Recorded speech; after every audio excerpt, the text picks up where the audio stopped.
Hello, hello, bonsoir à toutes. Je suis ravie de vous retrouver ce soir pour un live parce que j'aime beaucoup Anne-Cécile de Gapian, une super belle plateforme que j'ai hâte de vous faire découvrir, qui parle beaucoup d'intimité, voilà, des nouveaux codes du plaisir féminin et la manière dont la parole se décomplexe dessus.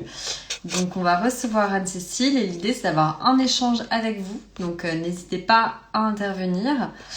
Hop, j'invite tout de suite Anne-Cécile à nous rejoindre. On va avoir un échange très ouvert sur tout ce qu'on a pu mener. Alors nous, plus côté produit, voilà ce qu'on a pu sentir des tendances du marché. Hello Anne-Cécile. Hello Caroline, je suis ravie de te retrouver. Et écoute, on va peut-être se présenter. Alors ça, c'est un de mes gros défauts. J'oublie toujours de présenter en live. On en fait, on dit même pas qui on est. Donc voilà. Donc moi, je suis donc Caroline Millet, une marque vraiment dédiée à l'équilibre hormonal féminin qui s'adresse à la fois à l'intime, avec effectivement tous les problèmes autour de la sécheresse vaginale, l'équilibre émotionnel et tous les sujets tabous ou mal abordés en termes de santé féminine. Et Anne-Cécile, je te laisse te présenter. On est ravis de t'avoir avec nous. Oui, bien sûr. Bonsoir à toutes et à tous. Merci beaucoup Caroline de me recevoir. Je suis très contente d'être avec vous. Donc, je suis Anne-Cécile Descaillaux. Je suis cofondatrice de la plateforme de bien-être intime et sexuel Gapian. Et avec mon associée Marine, on a créé cette plateforme parce qu'on pensait qu'il y avait vraiment un manque en fait dans l'univers de l'intimité, de la sexualité. Voilà, il y avait que des sex shops d'un côté et de l'autre la pharmacie et la parapharmacie qui n'avaient pas forcément les produits qu'on souhaitait en fait consommer, et en plus on n'avait pas accès à des conseils. Donc avec Gapian, on a créé donc un e-shop avec des très belles marques, dont la marque Millet, qu'on est très heureuse d'avoir sur la plateforme. Et ensuite, on a aussi toute une partie qui est plus conseil, masterclass, où on invite des experts à prendre position sur des sujets pour ouvrir la parole et libérer la parole sur la sexualité et l'intimité. Merci beaucoup et je pense que on en parlait tout à l'heure, mais je pense que c'est là qu'on s'est beaucoup retrouvés. Moi, j'aime bien le discours, c'est quand on va parler des nouveaux codes de l'intimité qu'on va faire ce soir. On en parlait tout à l'heure, mais en fait, ce que j'aime bien, c'est ce que tu dis, c'est que Millet comme Gapial, en fait, on s'est retrouvés dans un ton qui était en fait de parler des choses de manière, comme tu dis, décomplexée, faire intervenir des experts. En fait, un peu, on ouvre le débat de manière complètement, on va dire, à la fois factuelle et puis tu vois bienveillante, décomplexée, sans être dans forcément le trash. Et comme tu dis, il y a un moment, on a eu l'impression un peu, en regardant le marché et en échangeant avec des femmes, de se dire, soit on est dans le trash complètement, soit on est, tu vois, dans quelque chose de très médical et de très punitif. Donc en fait, on se disait, bon, trouver le juste milieu. Parce qu'en fait, on n'arrive pas à trouver. Alors nous, c'était aussi plus du niveau côté produit. On s'est dit, mais c'est pas possible, quoi. En fait, il y a un moment, tu as l'impression que pour certains produits un peu tabous, t'as plus le choix entre le naturel, une largeur de gamme un peu profonde et en même temps efficace, que c'est la première attente, tu vois, que ce soit niveau plaisir ou niveau inconfort. Et effectivement, je pense que notre génération en particulier, et la génération aussi juste au-dessus, est en train de réinventer complètement les codes et la manière dont on veut se réapproprier son corps, la manière dont on veut voilà, expérimenter le plaisir. Et puis la parole s'ouvre. On le voit, c'est passé au niveau des règles. Bien Qu'est-ce que sûr. tu as senti, toi, justement, quand tu as regardé un petit peu? Je pense que tu as regardé aussi beaucoup du côté des États-Unis. On voit qu'on est beaucoup plus avancé de ce côté-là. Bien sûr, bien sûr. Alors, on a fait le constat, comme je te le disais, avec mon associée Marine, voilà, qu'il y avait, les choses étaient en train de bouger. On voyait des très belles initiatives aux États-Unis. Donc, je pense par exemple à une marque d'objets intimes et sexuels, surtout pour booster le plaisir sexuel, qui s'appelle Maud, Ouais. et qui a maintenant le patronage de Dakota Johnson, qui est l'actrice de Fifty Shades of Grey. Et eux, ça fait 5 ans qu'ils existent, qu'ils sont sur le marché. Ils commencent vraiment en fait à se faire une vraie position dans le milieu du bien-être intime et sexuel. Et on s'est dit, mais en fait, nous, il n'y a rien en France. Enfin, on Non, n'a mais pas en dans les fait ce approches côté. mode que tu cites, c'était un petit peu les premiers, en fait, comment dire, sextoys qui étaient où Ouais. tu pouvais penser que c'était un objet déco-design sur ta table de nuit. Tu vois, Complètement. Ouais, ouais, donc ça c'est passe inaperçu et c'est vrai que c'est chouette. Et nous, c'est aussi ce qu'on essaye d'avoir chez Gapian, c'est justement d'avoir des objets qui nous font plaisir et qui sont beaux, en fait, qu'on n'a pas forcément envie de cacher. Voilà, que tu mets dans ta table de nuit, mais bon, si tu le laisse dehors, en fait, c'est pas très grave parce qu'on va pas penser Ouais. sextoy, connoter sextoy. Voilà, donc c'est vrai que c'est très important pour nous. Ouais, et puis il y a beaucoup de choses, tu vois, nous, les tendances qu'on a vues. Alors après, il y a beaucoup de choses qui sont liées, donc soit au plaisir, à l'inconfort. On va commencer en parlant du plaisir parce que c'est plus Ouais. sympa. Et effectivement, tu vois, on disait même, par exemple, il y a beaucoup de choses. Je sais pas si tu connais Foria Wellness aussi, qui est une marque Oui, intéressante, voilà, qui s'est développée, qui a beaucoup, en fait, éduqué aussi à, voilà, à la stimulation, à en faire un jeu et quelque chose d'assez sympa. Et en fait, effectivement, c'est ce que tu dis, c'est-à-dire qu'on est vraiment en train de décomplexer, mais sur un mode avec une approche beaucoup plus, voilà, clean, scientifique. Tu vois, je pensais aux nouveaux objets qui sortent, tu vois, du type puissante, etc., qui sont énormément c'est la première fois qu'on sort en fait un libro avec toute une liste comme ça de dire pourquoi c'est bon pour la santé. Et en fait, ouais, moi, j'aime beaucoup ce discours parce que je trouve que on a eu tendance tu vois, tout ce qui faisait partie du plaisir, ça faisait partie de l'inutile et du tabou en quelque sorte. Et bien après, on sûr. avait le droit d'en parler presque quand ça rentrait dans quelque chose de plus cognitif et donc et finalement donc de plus médical. Et je trouve qu'il y a une espèce d'entre-deux qui est super sympa et qu'on est en train de trouver, à se dire qu'en fait, déjà que c'est hyper difficile, on en parlait d'identifier quand il y a un inconfort, c'est difficile à exprimer, c'est difficile parfois à ressentir, à savoir ce que c'est. Bien Et sûr. donc, je pense que c'est hyper important d'expliquer, d'être vraiment dans la pédagogie sur ces sujets. Et en fait, que les femmes se réapproprient beaucoup plus voilà, leur corps, la compréhension de comment ça marche, voilà, les fluides, de tous les bons aspects pour la santé. Est-ce que vous avez beaucoup de questions, de sujets, vous, que voilà, les femmes vous ont posé en particulier? Eh ben, alors énormément, c'est vrai que nous on a commencé le projet de Gapian avec une enquête en fait. Donc on a demandé à 350 femmes de répondre à un questionnaire et donc de nous orienter un petit peu sur leur perception de l'intimité et de leur sexualité et qu'est-ce qu'elles pensaient qui manquait sur le marché. Et en fait, on s'est retrouvé face à cette réponse où c'était néant, il n'y a rien, je Ouais, ne trouve pas. Je suis très mal à l'aise. Je ne veux ouais, même soit pas, en aller dans un fait. sextoy trash, soit Exactement. ouais. Et donc, les retours qu'on a eus, c'est heureusement, il y a beaucoup d'initiatives sur Instagram qui se lancent, qui sont donc à portée éducative. Je pense à Jouissance Club et June Plat, qui a fait ses petites illustrations sur Ouais. le plaisir, et qui est un livre génial, d'ailleurs, grand succès du confinement. Euh, Non, puis c'est sympa. Oui, non, mais en fait, ouais, c'est vrai parce que, encore une fois, tu vois, c'est un dessin très sobre, en fait, tu vois, par rapport à ce que tu fais exactement. vraiment d'autres choses, et j'ai trouvé ça super chouette. Ouais. Ouais, c'est vrai. Et puis elle a un ton qui est libéré, qui est en même temps très simple. Donc voilà, on va pas reprendre. C'est vrai que bon, on n'a pas envie d'ouvrir un manuel scolaire pour qu'on nous explique comment le plaisir marche. Donc c'est vrai que c'est marrant. Elle a des petites explications avec le tutti frutti, enfin, des choses chaud-froid. Bon, ça parle à tout le monde.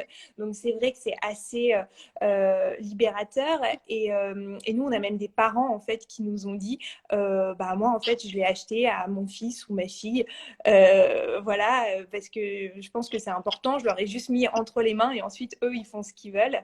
Et je trouve ça génial en fait que les parents aujourd'hui prennent ce rôle aussi d'éducateurs sexuels en mettant les bons outils dans les mains de leurs enfants. Et je pense que c'est très très important parce que nous, notre génération, on n'a pas eu ça malheureusement, parce que la société était encore pleine de tabous. Enfin, ceux qui les ont eus, je pense qu'ils sont des exceptions.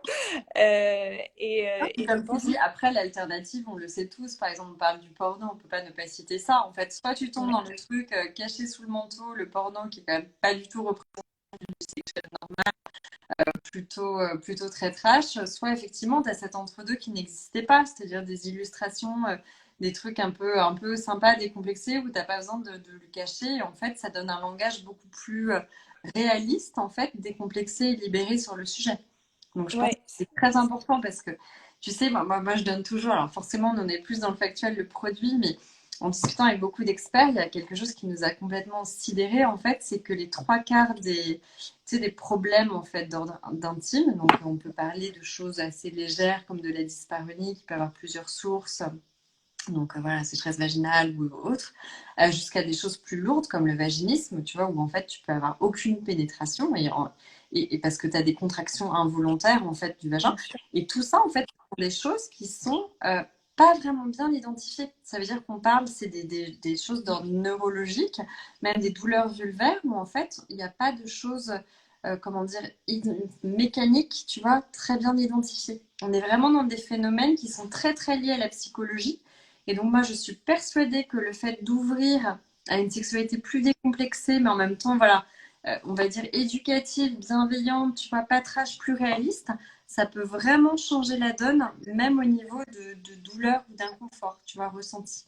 Bien sûr, et je te rejoins là-dessus. Je trouve que ce qui est exceptionnel en fait aujourd'hui, c'est aussi voir reconnaître les initiatives qui viennent du corps médical et qui enfin veulent opérer avec des disciplines transverses. Et Ouais. voilà, donc créer aussi peut-être, voilà, si tu parles d'un phénomène donc de sécheresse vaginale, de dyspareunie à ton gynécologue et qu'il n'a pas les clés en main.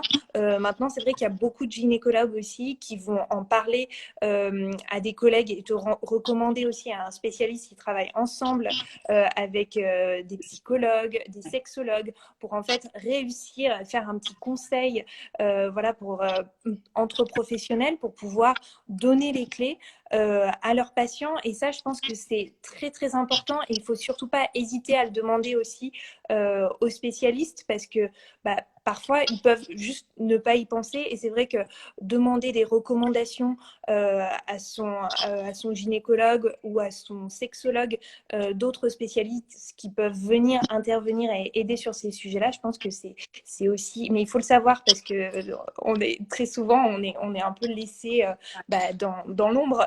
Non, mais c'est ce que tu dis, c'est quand déjà il y a la barrière de la parole, parce que c'est des sujets où il y a beaucoup de pudeur.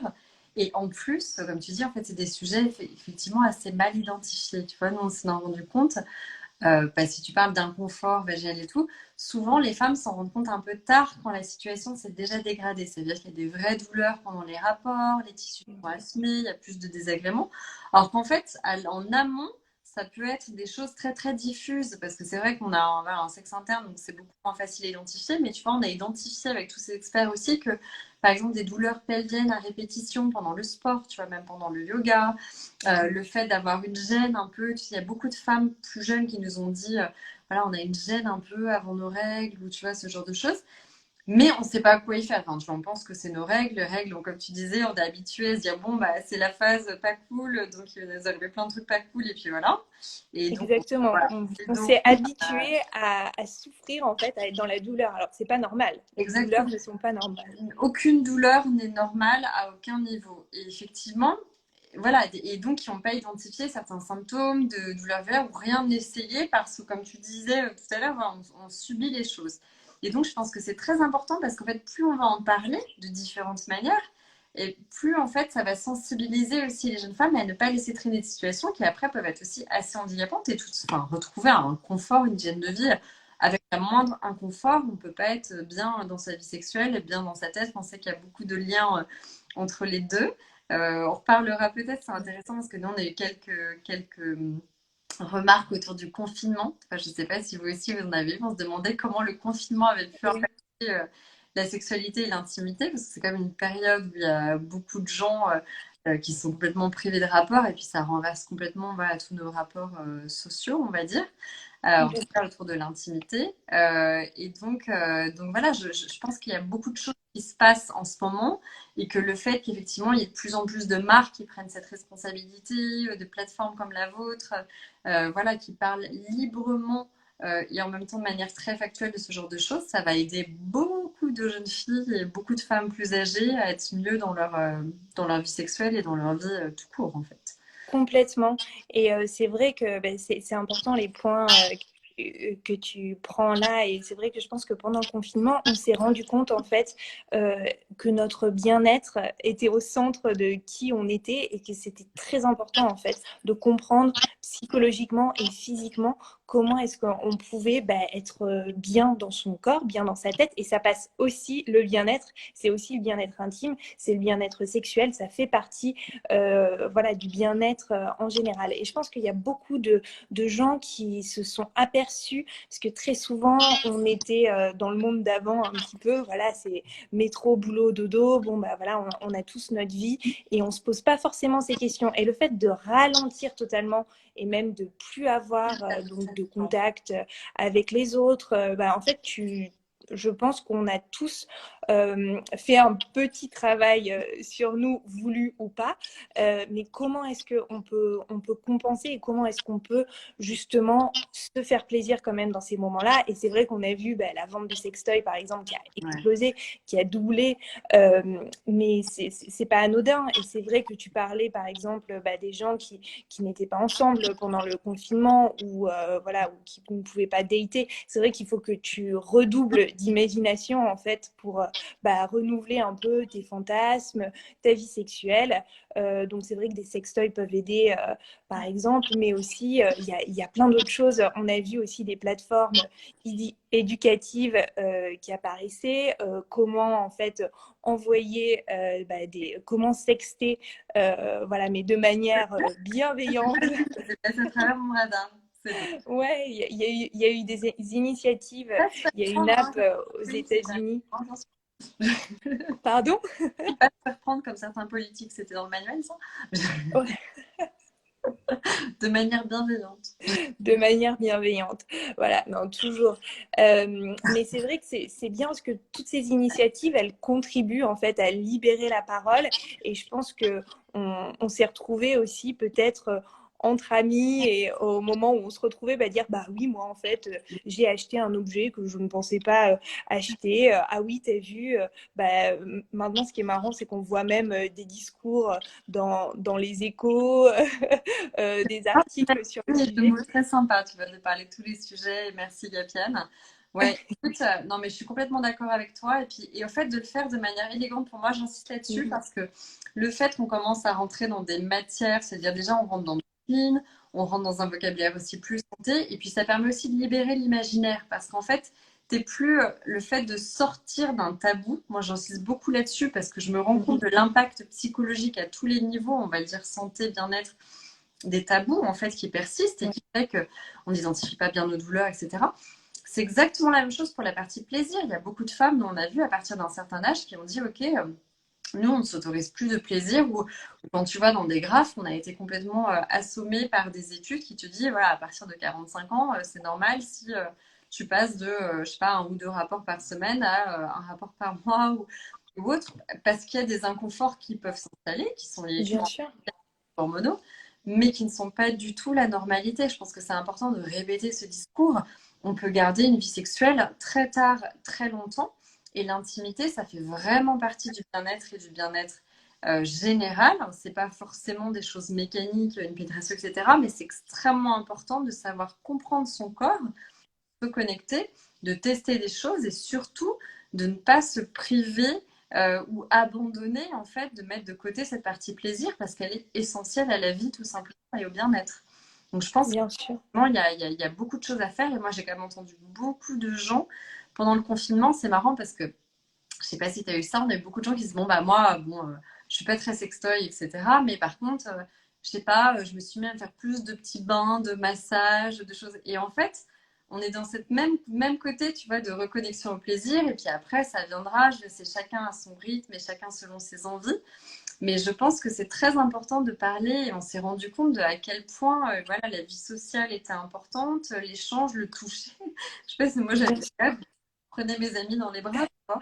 Mais On en a tellement besoin. voilà, tu as, des manques, voilà, au-delà de la disabilité, c'est un ensemble de choses et effectivement, on a même, enfin, tu vois, on est même dans des études sur les nourrissons, priver les nourrissons de nourriture, ça les condamnait moins que de les priver du toucher et de l'échange. Donc c'est quelque chose qu'il faut absolument réintroduire voilà, comme un élément extrêmement important en fait dans la vie de Bien sûr, on est des êtres sociaux et on est fait en fait pour évoluer en communauté. Donc c'est vrai que certaines personnes qui se sont retrouvées à expérimenter voilà un confinement seul chez soi, c'est sûr que ça crée en fait des gros manques.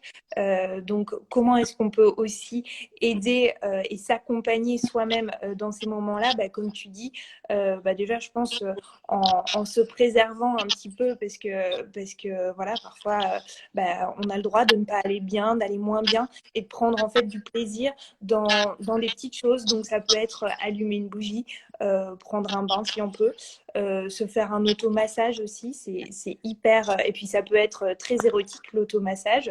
Voilà, mais juste prendre le temps de se poser la question qu'est-ce qui va me faire du bien? Et peut-être que c'est une petite séance de yoga, peut-être que c'est de la méditation, euh, peut-être que c'est regarder une série. Et voilà, et c'est vrai que c'est bien de se reconnecter avec ces Ouais. petits moments-là. Alors, se reconnecter à soi, et puis j'en parle, c'est hyper important, c'est pas une démarche, parce que parfois on m'a dit, oui, mais est-ce que c'est pas un peu, est-ce que ça peut vexer l'autre, tu vois, par exemple, voilà, d'utiliser, de dire, bah, j'ai besoin, je sais pas, d'une huile un peu stimulante, d'avoir un sextoy, ce genre de choses. En fait, je pense qu'il faut pas du tout se poser la question comme ça, c'est-à-dire que si on se connaît mieux nous-mêmes, et ça c'est prouvé par des milliers d'études et par l'expérience de beaucoup de femmes, le fait de mieux se connaître soi-même et d'avoir testé des choses, ça permet aussi de mieux s'ouvrir à l'autre et effectivement de mieux profiter de quelque chose à deux. Donc en fait, il faut surtout pas mettre le sextoy ou se donner du plaisir, etc., en opposition à la relation du couple, parce qu'en fait, ça peut être quelque chose de parfaitement complémentaire et qui a permis d'éduquer beaucoup de femmes. Je sais pas si tu as eu des témoignages de ce genre. Moi, j'en ai beaucoup autour de moi où ça a sauté des verrous, en fait, et ça leur Oui, a permis complètement.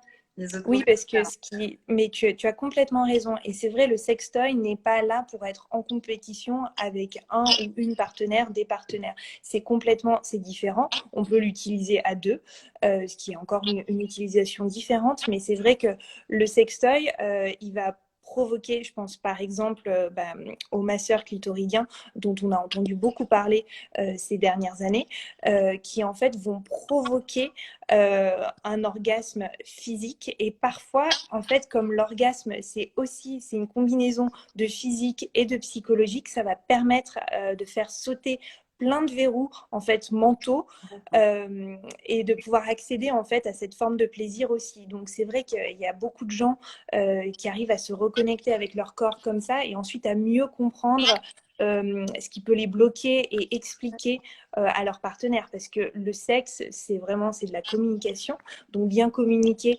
entre les partenaires c'est essentiel et parfois on ne sait même pas ce qui nous fait plaisir et il n'y a pas de problème, ça change aussi tout au long de la vie. Donc voilà, ce qui nous fait plaisir à 20 ans ne sera pas ce qui nous fera plaisir à 30, 40, 50 ans et c'est pas grave en fait. Donc voilà, explorons, c'est génial parce que c'est un champ des possibles à explorer. Donc jamais dire jamais évidemment, mais voilà et se laisser être curieux, attiser sa curiosité et voilà en faire plus un jeu de découverte avec son ou ses partenaires. Oui. Complètement. Et puis, tu vois, il y a un truc, alors moi, je rejoins toujours sur la partie, parce que forcément, on a beaucoup regardé ça, la partie qui est sous-tend, c'est les réactions aussi physico-chimiques dans le corps. Mais tu Bien vois, sûr. c'est amusant, mais en fait, typiquement, enfin, si on parle de la ménopause, de la baisse hormonale, et bien moins, enfin, ça a été très prouvé qu'on a du mal à savoir pourquoi une femme va être ménopausée plutôt qu'une autre, etc. Finalement, un des seuls facteurs, enfin, il y en a deux qu'on a identifiés qui jouaient vraiment sur l'âge ou la survenue, tu vois, plus précoce de la ménopause. Bon, tu as le tabac, parce qu'on sait, parce que voilà, c'est bourré de choses nocives et Ouais. c'est un des facteurs qui peut avancer. Mais tu as un autre facteur qui est hyper intéressant, c'est l'activité sexuelle. Je sais pas si tu as vu dans les études. Ah, c'est hyper En intéressant. fait, Tu vois, ça, je ne le savais pas. le corps est magique parce qu'en fait, il va s'adapter, il va mettre de l'énergie là où il en a besoin, Ouais. en quelque sorte. Donc en fait, l'ovulation, ça prend beaucoup d'énergie au corps. C'est notamment pour ça que les femmes, notamment qui ont été très anorexiques et tout, ont du mal à rétablir des cycles normaux, tu vois, très vite, parce qu'en fait, elles ont été privées de l'énergie. Enfin, le corps a mis ça de côté pour se concentrer sur les fonctions plus vitales. Et Bien en fait, sûr. tu as exactement le même effet. Ça veut dire que si tu entretiens Et une vie sexuelle, encore une fois, une vie sexuelle, ça peut tout à fait se passer dans la tête. J'insiste là-dessus parce que j'aime pas non plus la dérive complètement mécanique de dire il faut avoir une pénétration ou un truc, c'est pas du tout le sujet. Et le corps va réagir exactement de la même manière à l'excitation si on arrive à être excité par une situation, une belle illustration, quoi que ce soit, que par une stimulation mécanique. C'est-à-dire que dans les deux cas, il va y avoir ce même effet donc d'accélération du rythme cardiaque, de lubrification de la zone intime. Et c'est ça qui est super intéressant. Ça veut dire que si on entretient la désirabilité, donc c'est-à-dire que même si on n'est pas en couple, si on est seul et confiné, mais qu'on arrive à continuer à se faire plaisir, et en fait c'est une manière de respecter son corps, de se connaître et tout ce dont on parlait, Bien sûr. et bien en fait c'est très bénéfique à plus mécanique reproductive. Donc c'est assez amusant, c'est assez logique en fait niveau corps. Mais si tu veux, ils ont testé énormément d'éléments. Ça pouvait être l'hygiène de vie, le sport. Enfin, il y a beaucoup d'éléments qui rentrent en compte. Et finalement, une des seules choses qui a joué, peu importe même l'hygiène de vie et tout ça, c'était effectivement l'entretien de cette désirabilité. De, Tu vois. Donc, ouais, de prendre le temps de s'exciter, se désirer aussi et prendre le temps pour soi. En fait, on n'a pas forcément besoin de... tu vois, ça peut être juste ça. Ouais. En fait, c'est là où je trouve ça intéressant et je trouve ça génial que toutes ces marques et la manière dont on en parle en disant bah oui, c'est un fait, c'est factuel, donc ne vous laissez pas en fait, voilà, prenez le temps de bien vous écouter et de bien savoir où sont les envies, de vous découvrir. À la limite, c'est un peu le seul avantage du confinement, c'est que on a plus de temps pour se poser ce genre de questions. Et voilà, je pense que c'est extrêmement important de se dire que oui, ça fait partie de la vie tout simplement et qu'il ne faut pas le voir comme ça a été vu quand même pendant très longtemps et encore aujourd'hui, quand on parle de masturbation, c'était vraiment, enfin, c'est très récent qu'on en parle et encore plus, enfin, c'était à la fin des catalogues de la Redoute, au milieu, on savait que c'était un produit ménager. Non, mais je plaisante, mais tu vois, c'est quand même passé il Non, y a mais c'est vrai. longtemps.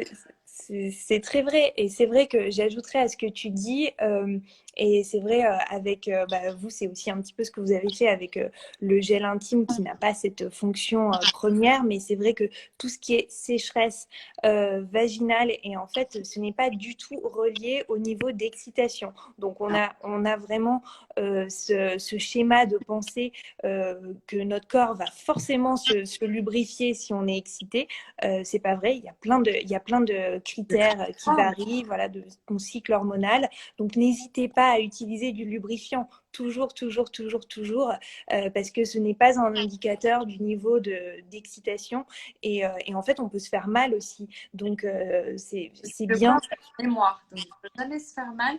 Et ça, tu as raison de le dire, parce que j'ai tendance à oublier, alors on a beaucoup étudié le sujet. Par exemple, il y a même des femmes, tu sais, qui font l'amour pendant leurs règles, où ça ne pose pas de problème, parce que tu peux avoir un moment de bien identifier là-dessus. Il faut vraiment comprendre, dès qu'il y a un inconfort, il ne faut surtout pas le laisser s'installer, parce que c'est comme ça qu'on peut installer des désagréments et le corps a une mémoire très forte. Donc c'est pour ça qu'il faut absolument jamais laisser ça, ce genre de choses. Et alors, tu as un truc marrant quand tu parles de la sécheresse, c'est que la sécheresse peut être très diffuse. Et souvent, on la laisse installer longtemps. Et là, on sait qu'il y a une sécheresse parce qu'on ressent, voilà, même au quotidien, c'est ce qu'on a entendu. Et donc là, c'est plutôt des femmes souvent plus avancées en âge. Alors, ça peut être suite à un traitement, tu vois, une hormonothérapie aussi très souvent. Bien sûr. Soit en fait, c'est juste quelque chose de très diffus à la base qu'on n'identifie pas bien. Et en fait, Ouais. les premières cellules qui trinquent quand tu as une sécheresse, que ce soit au niveau de la peau, hein, tout simplement, ou au niveau intime, sont les cellules d'innervation, c'est-à-dire les cellules, hein, celles qui vont justement détecter les sensations. Donc nous, c'est quelque chose sur lequel on a beaucoup travaillé aussi dans le produit, mais c'est intéressant à savoir. Ça veut dire que tu as un espèce de cercle vicieux quand même, parce que si tu as une zone qui est un petit peu plus sèche ou en inconfort, le corps va désactiver les cellules nerveuses, donc les premières cellules sensibles, tu vois, à la surface. Donc, tu vas avoir un peu moins de sensations. Donc, tu vas avoir Ouais. un peu moins de sensations, ça peut commencer, c'est-à-dire qu'une baisse de libido et de plaisir peut aussi être liée à un début de sécheresse. Donc, c'est pour ça que c'est extrêmement important parce que cette mécanique-là est liée. Et si jamais tu as un début de sécheresse et une baisse de plaisir, mécaniquement, ça va engendrer une baisse de lubrification. Donc, c'est pour ça que c'est très important de comprendre que tout est lié. Et donc, au moindre inconfort, eh bien, c'est important de réagir et de se dire, bah, tout de suite, on peut justement aider. Et si on a en plus une sensation de plaisir, bah, ça renforce la lubrification, comme on le sait, ça c'est mécanique par le corps. Et donc, finalement, on va réussir à compenser aussi ces phénomènes. Donc, au-delà de l'aspect traitement médical, et parfois on ne peut pas y échapper, il y a beaucoup de choses qui se passent sur le sujet. Il y a même des nouveaux traitements à base de laser. Enfin, il y a beaucoup, beaucoup de choses. J'aimerais, on en reparlera, mais qu'il y ait plus Bien. de place niveau contraception, parce que là, je trouve que le niveau contraception hormonale, c'est pas tout à fait la même chose. Hein. Je trouve qu'on peut Ouais, le faire, mais on a vu des initiatives très intéressantes. Ah oui, je complètement. ne l'ai pas envoyé d'ailleurs, donc je te les envoie. Oui, je les attends avec impatience. Mais, mais voilà, on en parlait, et tu vois, typiquement, aujourd'hui, il y a aussi un phénomène hyper important. Tu as 40% des femmes en âge de procréer qui ne prennent plus la pilule parce qu'elles trouvent que ça affecte leur libido. C'est-à-dire Oui, qu'il y a quand même, on a gobé ça pendant des années comme la libération féminine sans même se poser quand tu fais la libido, alors qu'effectivement, ça aurait des impacts assez forts sur la libido de beaucoup de femmes. Et de la même manière qu'on parlait d'inconfort, de sécheresse, tout simplement même de perte de confiance en soi, de problèmes psychologiques, faire très attention dans des phases de baisse de libido, ça sous-tend toujours d'autres choses. Et donc, on a le droit de ne pas aller bien et de ne pas être tout le temps au top, comme tu le disais très justement tout à l'heure. Mais une baisse de libido dans la durée, c'est important de prendre, enfin voilà, de s'en inquiéter et de s'en occuper. Parce que ça a des effets effectivement extrêmement forts sur tout le corps et la santé. bien sûr. Et ce que je voudrais rajouter aussi, c'est que parfois, entre partenaires, c'est très important d'avoir de la bienveillance parce qu'en effet, on a tous nos cycles hormonaux qui sont donc auto-indépendants et donc voilà, on n'est pas sur sur les mêmes pendules. Et ce qui est important aussi, c'est d'installer, donc comme on disait, ce dialogue mais de ne pas juger en fait l'autre dans sa libido où on peut avoir en effet une baisse de libido temporaire ou peut-être un peu plus prolongée et en effet aller en parler. Et je pense que là aussi pour un partenaire, un ou une partenaire qui voudrait accompagner une baisse de libido chez son compagnon, eh bien, en fait, il y a aussi, ils peuvent consulter aussi des sexologues. N'hésitez pas, en fait, à aller chercher de l'information et en fait à aider vos partenaires parce que quand ça touche à l'intime, on a vraiment l'impression et puis on a ce concept que c'est de la performance. Alors le sexe n'est pas n'est pas de la performance, mais c'est Mais important. tout à l'heure, voilà, c'est pas forcément non plus la pénétration systématique, etc. Mais tu as complètement raison de dire ça. Exactement. Et c'est très important d'accepter les phases, de ne pas dire qu'on n'est pas tout le temps aligné. Je pense que le confinement, là, pour le coup, je sais qu'on a beaucoup de gens qui ont dit que ça avait impacté leur libido, et forcément, parce qu'on est habitué aussi à être stimulé de différentes manières par la vie sociale, par ce qui se passe autour, etc. Mais tu as tout à fait raison, parce que ça peut être aussi un parcours du combattant de se recentrer, enfin, de trouver les bons praticiens, de bien se en conseil. Et généralement, c'est des sujets auxquels on se confie auprès de nos proches, moins le faire en cette période aussi, tu vois, à distance. Donc, Totalement. il y a beaucoup d'aides et de choses qui se développent à ce niveau-là, et c'est très important. Ouais, c'est voilà, donc n'hésitez pas à partager. Plus on libère la parole, en fait, c'est vrai que je pense qu'on est un peu tous, en fait, plus on brise les tabous autour de nous, donc par des situations personnelles ou bien plus générales, en parlant, donc comme tu disais, avec nos proches, et ben en fait, ça fait évoluer aussi la société, ça fait évoluer le discours, les conversations, et du coup, on peut tous aussi participer activement à ce changement-là, parce que comme on disait, le sexe n'est pas tabou, le sexe n'est pas sale. Parler d'intimité, en fait, c'est totalement naturel. Donc c'est une chose, oui, très naturelle. Donc voilà, ne nous mettons pas des barrières là où il n'y en a pas. Et je trouve que tous ceux qui le font déjà, c'est admirable et n'hésitez pas en fait, commencez quelque part, que ce soit votre meilleur ami, n'importe qui. Voilà, parlons ensemble de ces sujets-là. Complètement. Eh ben, merci beaucoup. On n'a pas à vous faire, mais effectivement, la responsabilité, je pense aussi des marques, et c'est chouette de voir toutes ces nouvelles Bien marques. sûr. On est très promoteurs là-dessus parce que ça concerne tout le monde. Donc, il y a vraiment des places à prendre énormes. Et bravo pour l'initiative. Moi, voilà, j'aime beaucoup Capiane parce qu'il y a vraiment ce côté très éducatif, très sobre, très élégant, très joli et en même temps très clair, quoi. Donc bravo, parce que je pense que ça va libérer et parler à beaucoup de femmes. N'hésitez pas aussi à rebondir si vous avez des questions, parce qu'évidemment on n'a pas tout abordé, on a donné des pistes. Je ne sais pas si tu as des Totalement. anecdotes, des choses à dire, mais moi j'étais hyper touchée par des réactions de femmes. Tu vois, quand on a parlé, on avait fait un live, tu vois, justement uniquement dédié à la sécheresse vaginale. Donc, c'est peut-être pas le thème qui va rassembler les foules avec, tu vois, Sophie Kuhn de Menopause Stories que j'adore. Ah oui, En fait, ça, mais c'était hyper mignon. On a eu des commentaires de dingue et des femmes qui disaient qu'est-ce que ça nous fait plaisir de parler enfin avec délicatesse de ces sujets. Et donc, mais je bien pense que sûr. c'est important et on peut aborder, voilà, enfin, vous le voyez, je pense que déjà, on va pas du tout vieillir de la même manière peut-être que les codes de la génération d'avant. Pour nous, ça nous semble très simple, très naturel. On veut juste l'aborder d'une autre manière, on va dire, voilà. Et donc, n'hésitez pas à poser des questions pour qu'on rebondisse, qu'on crée des lives, qu'on invite des experts, en particulier s'il y a des problématiques qui vous touchent, que ça puisse être du diagnostic, des problématiques plus lourdes, type voilà, douleur, vaginisme, je ne sais quoi, ou tout simplement des problèmes de libido, ou voilà, des problèmes de confiance en soi. Voilà, on sera ravis de les aborder. Une bonne bande de filles très ouvertes à ça et qui ont envie de creuser la santé féminine, le bien-être féminin et voir ce qu'on peut apporter à l'édifice. Donc, Complètement. question. Complètement. Et écoute, bah, merci beaucoup pour votre invitation et puis le beau projet bah, que vous menez avec Millet.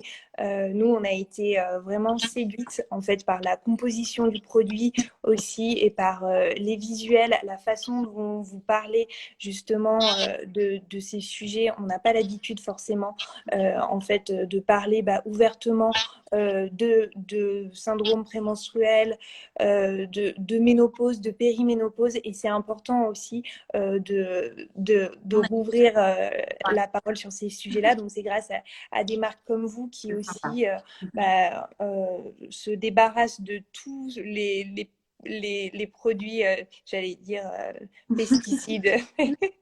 Mais oui, toutes les Ah, nasty things ouais. voilà, qu'on peut Et trouver en fait dans les non, produits parfois, c'était juste intimes. même tu avais des choses clean, mais alors complètement inertes. Tu sais, des choses hyper coulantes qui ne convenaient pas du tout aux femmes, en fait, avec des besoins. Ouais. En fait, regardez, ça marche super bien. Bah oui, ça marche bien, docteur, mais ça coule, c'est pas agréable. Ou je dois Tu peux pas en l'utiliser. rapport. Ouais. En fait, c'est pas discret, j'ai pas envie de le mettre. Et j'en profite pour citer, parce qu'on est quand même un peu la semaine de la femme, on va se l'octroyer la semaine. Mais il y a aussi Medfem. Moi, j'ai appris beaucoup de choses avec le Paola de Medfem, notamment sur les douleurs vulvaires que je connaissais moins et qui peuvent aussi beaucoup handicaper la vie sexuelle. Donc, effectivement, on a parlé de l'interne et de la sécheresse, comme je disais. Mais il y a aussi tout ce qui est douleurs vulvaires. Il y a beaucoup de choses à faire et à suivre. Et vraiment, c'est une piste de santé féminine qui a été assez peu explorée et qui peut gâcher la vie sexuelle, notamment. Et il faut regarder aussi ce qu'elle fait sur son compte. Il y a beaucoup de choses intéressantes et elle met notamment en rapport avec des praticiens, comme tu en parlais. Donc, il y a des solutions, il y a beaucoup d'initiatives qui se font. Complètement. Voilà, continuez à vous en parler, mais il y a beaucoup de choses à faire. Il y a toujours moyen, le corps est magique, de revenir à un état d'équilibre qui permet voilà, de vivre en pleine et en très bonne cohabitation avec son corps. Merci. C'est un très beau mot de la fin, Caroline. À très bientôt, en tout cas. Merci beaucoup. Merci à toutes et à tous d'avoir regardé. Au revoir.